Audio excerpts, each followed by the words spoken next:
Hello guys, আসসালামু আলাইকুম। আশা করি সবাই ভালো আছেন, কিন্তু আমি ভালো নেই। আজকে আমার মন ভালো নেই।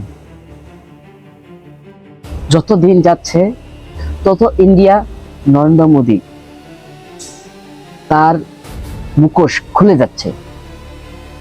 ইন্ডিয়া ইন্ডিয়া কখনো কারো বন্ধু হতে পারে না। এশিয়া কান্ট্রির মধ্যে ইন্ডিয়া কখনো কোনো মুসলিমের বন্ধু হতে পারে না। গতকালকের ভিডিওতে আমি বলেছিলাম, হাড্ডি কখনো গোস্ত হয় না, গোস্ত কখনো দোস্ত হয় না। ইন্ডিয়াকে উদ্দেশ্য করে কেন বলেছিলাম? যেই ইরান ইন্ডিয়াকে সহযোগিতা করলো, তাদের তেলের জাহাজ কখনো বন্ধ রাখিল না। বরঞ্চ তাদের জন্য দরজা খুলে দিল। সেই ইন্ডিয়া আজ কি বলে? इंडिया नरेंद्र मोदी से बोले, मुझसे किसी ने पूछा कि ईरान युद्ध में भारत कहां खड़ा है। भारत के विषय में किसी को कोई संदेह नहीं होना चाहिए कि हम इजराइल के साथ खड़े हैं। इजराइल और भारत का लक्ष्य एक ही है।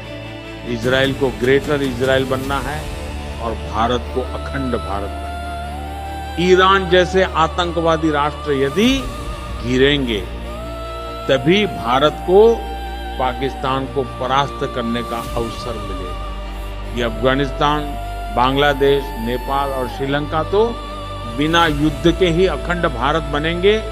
हमारा मुख्य लक्ष्य पाकिस्तान है और ईरान के विनाश के बिना ये लक्ष्य वास्तविकता नहीं बन सकता।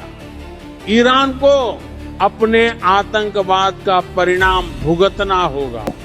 इंडिया সবচাইতে প্ল্যানটা হচ্ছে ইসরায়েলকে গ্রেটার ইসরায়েল বানাবে, আর ইন্ডিয়া অখণ্ড ইন্ডিয়া বানাবে, যার মধ্যে পাকিস্তান, ভুটান, নেপাল, বাংলাদেশ এগুলো তাদের নিজের মধ্যে করে নেবে, তাদের শক্তি বলে। নরেন্দ্র মোদী এভাবেই জেগে জেগে স্বপ্ন দেখতেছে।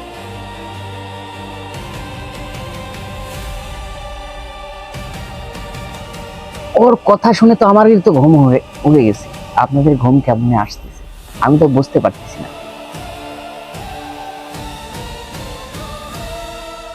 নরেন্দ্র মোদী বলে, মুসলিম কান্ট্রির মধ্যে সবচাইতে পাওয়ারফুল থাকবে একমাত্র ইরান আছে। ইরানকে পয়লে ধ্বংস করো, তারপরে সৌদি আরবকে ধ্বংস করো, তারপরে পাকিস্তান, তারপরে নেপাল, তারপরে ভুটান, তারপর বাংলাদেশ, আপনি তাদের মধ্যে চলে যাবে। ঠিক আছে, স্বপ্ন দেখতেছি। প্রধানত ইসরায়েলে যে তথ্য দিয়েছিলাম গতকালকে ভিডিও, যে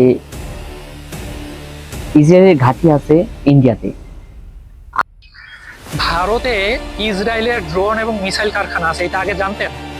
ভারতের হায়দ্রাবাদে ইসরায়েলের এলভি সিস্টেম নামের একটি কোম্পানি হারমিস 900 এবং হারমিস 450 ইউএভি নামের ড্রোন তৈরি করে। এছাড়াও ভারতের গোয়ালিশ্বরে মধ্যপ্রদেশের, সেখানে তারা পিএলআর সিস্টেম এই নামের একটি কারখানাতে তারা ছোটখাটো ওয়েপেন্সগুলো তৈরি করে। এছাড়াও ভারতের বিভিন্ন জায়গায় বিভিন্ন কারখানা স্থাপন করে তারা ড্রোন, মিসাইল, যুদ্ধাস্ত্র এগুলো অ্যাসেম্বল করে থাকে। ভারত সব সময় মুসলিমদের বিরুদ্ধে যে দেশগুলো, সেই দেশগুলোকেই সাপোর্ট করে। আমার জ্ঞানে হয় ডাইরেক্ট ইরানের সেই ঘাঁটিগুলো ধ্বংস করা দেওয়া উচিত। বর্তমান ইন্ডিয়া এশিয়া কান্ট্রির ভিতর ভবিষ্যতে একটা আতঙ্কবাদ রাষ্ট্র হিসেবে গণ্যিত হবে। আজ একটি মুসলিম রাষ্ট্র তাকে বলে আতঙ্কবাদী। नरेंद्र मोदी तो বলিচ্ছি আপনি আমি বলতে পারি না जे हमारा दुश्मन है ना उसको हमें आपने नहीं बोल सकते उसको तू ताकर बोलता है साला गंडू सुन नरेंद्र मोदी हिंदी से बोलते हैं सुन हमारी बात दिल से सुन जागना देखने का स्वप्न बंद कर बांग्लादेश का आग उठ करके देखेगा पाकिस्तान के आग देखेगा ओहे ईरान को आग उठा के देखेगा तो तुझको मिट्टी में मिल देंगे अरे हमारा बात तो जल्दी से शेयर करिए तब तक नरेंद्र मोदी के पास पहुंच सकते वो क्या समझते हैं उसको हमने पहले भी एक वीडियो में बोले हमारा कुरान पे लिखा है वो भविष्यवाणी कर गया हमारा नबी है उसने क्या बोला तो जानता है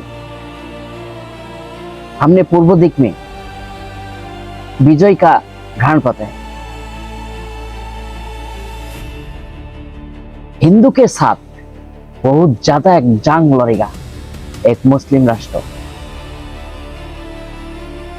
उसका खून नदियां इस तक पर्यंत हो जाएगा उसके सब आबूडू सातर काट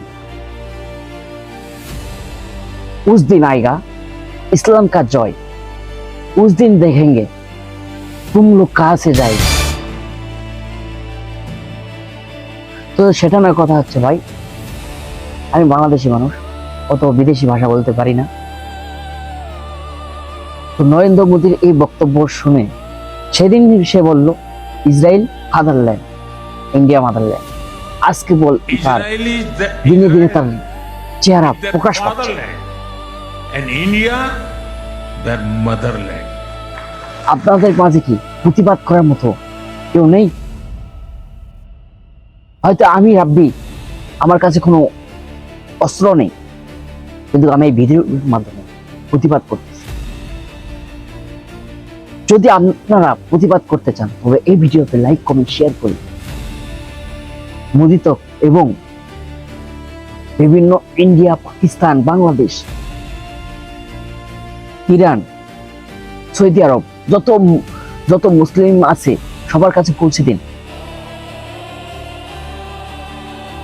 যাতে ইন্ডিয়া একটি রাজাকার রাষ্ট্র হিসেবে সবাই চিহ্নিত হয় আতঙ্কবাদী হিসেবে তাকে চিনতে পারে যাতে কোনো মুসলিম রাষ্ট্র যেন কোনোভাবেই ইন্ডিয়ার কোনো মানুষকে যেন কোথাও স্থান না হয় ঠিক যেমন ইসরায়েলে কোনো জায়গায় স্থান নেই ঠিক তেমনও ইন্ডিয়ার কোনো জায়গায় স্থান নেই সবাই সুস্থ থাকবেন ভালো থাকবেন আর বেশি বেশি করে এই ভিডিওটা শেয়ার করবেন যাতে আমার সকল নেপাল ভুটান পাকিস্তান বাংলাদেশ ইরান সৌদি যত আরব রাষ্ট্র আছে যাতে এই ভিডিওতে তারা বুঝতে পারে যে ইন্ডিয়া কতখানি একটা মারাত্মক সবাই লাইক কমেন্ট সাবস্ক্রাইব করে পাশে থাকবে আমি বিদায় নিচ্ছি আসসালামু আলাইকুম এখন রাত প্রায় 1টার কাছাকাছি সবাই ভালো থাকবেন এমন একটা আতঙ্কবাদীর কাছ থেকে এক নিকৃষ্ট জাতির কাছ থেকে সবাই দূরত্ব বজায় রাখবে আসসালামু আলাইকুম